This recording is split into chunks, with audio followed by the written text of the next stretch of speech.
میں ہوں عالیہ نازکی. آج سیربین کا اہم موضوع ہے اسرائیل کے زیر قبضہ فلسطینی علاقوں میں فلسطینیوں کے گھروں کا انہدام جاری. کووڈ-19 کے ہنگامہ خیز سال 2020 میں ماضی سے کہیں زیادہ گھر گرا دیے گئے. کووڈ-19 کے دوران ساری دنیا میں ٹیکسٹائل کی صنعت تقریباً بیٹھ گئی، لیکن پاکستان میں معاملہ اس کے بالکل الٹ رہا. دیکھیے گا وجوہات اس کی. اور محققین نے مٹر کے دانوں کا نیا کمال دریافت کیا ہے. پکے ہوئے دانے ٹائپ 2 شوگر یا ذیابیطس کے علاج میں ایک بڑی مدد بن سکتے ہیں.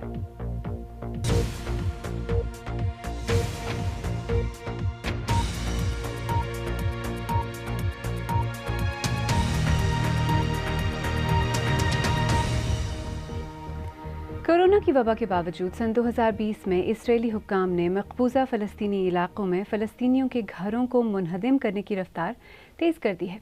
900 کے قریب گھروں کو مسمار کر دیا گیا ہے، جو کسی بھی سال کی ایک ریکارڈ تعداد ہے. مشرقی القدس یا غرب اردن کے وہ مقبوضہ علاقے جن پر اسرائیل کا مکمل کنٹرول ہے، وہاں فلسطینی باشندے اسرائیلی حکام کی اجازت کے بغیر اپنے گھر تعمیر کرتے ہیں، کیونکہ ان کا کہنا ہے کہ اجازت نامہ لینا ان کے لیے تقریباً ناممکن ہے. اس وقت جن عمارتوں کے مسمار کیے جانے کے احکامات جاری ہو چکے ہیں، ان میں فلسطینیوں کے اسکول بھی ہیں. بی بی سی کی یولانڈا نیل کی رپورٹ پیش کر رہی ہیں نادیہ سلیمان. چند لمحوں میں ایک گھر ختم ہو گیا اور پھر ایک اور گھر کا انہدام. یہ تو گھروں کے انہدام کا ریکارڈ سال کہا جا سکتا ہے. اس سے ان پر مصیبتوں کے پہاڑ ٹوٹ جاتے ہیں، لیکن بدوؤں کے ایک گاؤں خربت ہومسا میں یہ اسے پھر سے تعمیر کر رہے ہیں. پچھلے ماہ جب اس گاؤں میں بلڈوزرز آئے تو رہائشیوں کے پاس اپنا سامان اٹھانے کے لیے صرف 10 منٹ تھے، یہاں تک کہ بھیڑوں کا باڑا بھی نہ رہا. حرب کا خیال ہے کہ اسرائیلی انہیں اس وادی اردن سے بے دخل کرنا چاہتے ہیں جسے فلسطینی اپنی آزاد ریاست کا حصہ رکھنا چاہتے ہیں. اس نے ہماری زندگیوں کو جہنم میں بدل دیا ہے. ہماری صرف 2 دنوں کی ایک بچی ہے. اس خاندان کے سروں سے بھی چھت چھین لی گئی. انہیں ساری رات بارش میں گزارنا پڑی، اور یہ سب کچھ اسرائیلی قبضے کی وجہ سے ہے. انصر 3 بچوں کی ماں ہیں. انہوں نے بتایا تھا کہ یہاں زندگی بہت سخت ہو گئی ہے، اور یہاں یہ صرف لوگوں کے ساتھ ہی نہیں ہے. اس برس سینکڑوں فلسطینی گھروں کو منہدم کیا جا چکا ہے، کیونکہ اسرائیلی حکام کے مطابق ان کی تعمیر غیر قانونی تھی. اور ان تمام میں جو بات مشترک ہے وہ یہ کہ یہ جگہ اسرائیلی فلسطینی تنازع میں حساس جگہوں پر واقع ہیں. اسرائیلی فوج کا کہنا ہے کہ یہ علاقہ ایک فائرنگ رینج ہے جسے وہ ٹریننگ کے لیے استعمال کرتی ہے، اور یہ فلسطینیوں کی رہائش کے لیے محفوظ نہیں ہے.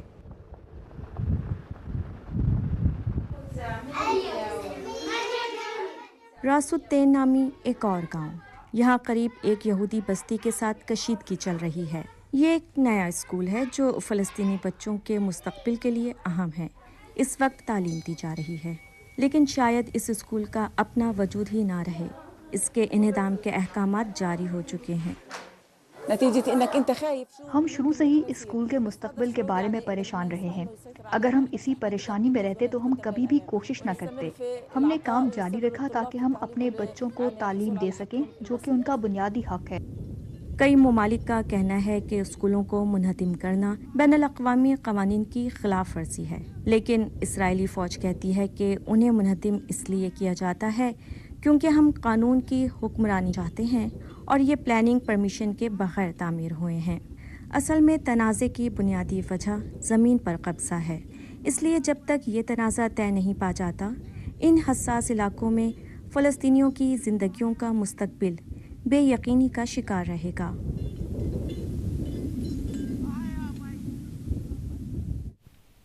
اور کرونا وائرس کی وبا کے دنوں میں بندشوں کے باعث پاکستان کے اندر کپڑے کی خریداری کم ہوئی، لیکن یہ صنعت پھر بھی فائدے میں رہی. جب دوسرے ممالک میں یہ صنعت نقصان میں رہی تو پاکستان میں ٹیکسٹائل کی برآمدات میں اضافہ کس طرح ممکن ہوا، اور اس وقت کارخانوں میں کام کی صورتحال کیا ہے، دیکھیے نعمان مسرور کی اس رپورٹ میں.